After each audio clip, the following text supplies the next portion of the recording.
5G, 80 millions d'abonnements dans la région MENA d'ici 2025. Selon la dernière édition du rapport Ericsson sur la mobilité, la 5G devrait atteindre 80 millions d'abonnements dans la région Moyen-Orient et Afrique du Nord, MENA, d'ici 2025, soit 10% du total des abonnements mobiles. La propagation du Covid-19 a eu un impact sur toutes les parties de la société, y compris le secteur des télécommunications. Mais malgré la conjoncture actuelle, le développement de la 5G s'annonce beaucoup plus rapide que toutes les anciennes générations de mobiles, notamment dans la région MENA.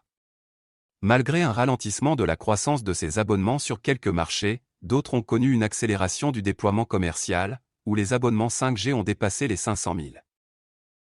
Pour Fadi Pharaon, président d'Ericsson Moyen-Orient et Afrique, alors que les consommateurs et les entreprises adoptent de nouveaux comportements numériques imposés par le Covid-19, une importance accrue est apparue pour les réseaux mobiles et fixes en tant qu'éléments centraux des infrastructures nationales critiques.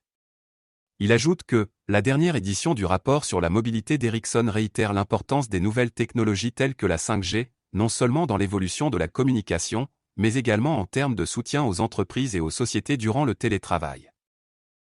Nécessite d'une bonne connectivité. Outre le rôle crucial qu'Internet a joué lors du confinement, la 5G demeure beaucoup plus importante, y compris pour faire face à la crise sanitaire actuelle. Les spécialistes médicaux auraient pu utiliser la 5G pour contrôler les équipements médicaux via des centres à distance ou des robots qui y sont équipés, réduisant ainsi le temps que le personnel médical doit passer dans les espaces infectieux, souligne-t-on dans un communiqué, précisant que 6 utilisateurs de smartphones sur 10 ont une attitude clairement positive à l'égard du rôle qu'elle aurait pu jouer pendant la crise. Et environ la moitié d'entre eux sont tout à fait d'accord qu'elle aurait pu offrir à la fois une meilleure capacité de réseau et des vitesses plus élevées que la 4G. 2025, une année prometteuse. D'ici 2025, 77% des abonnements mobiles devraient être pour le haut débit.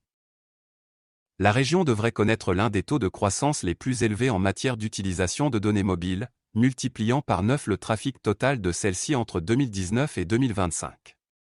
Ainsi, la moyenne des données par smartphone devrait atteindre 23 Go par mois en 2025, a relevé le communiqué. Pour ce qui est des connexions d'accès sans fil fixe, FWA, elles devraient atteindre près de 160 millions, ce qui représenterait environ 25% du trafic de données des réseaux mobiles mondiaux, jusqu'à la fin de 2025.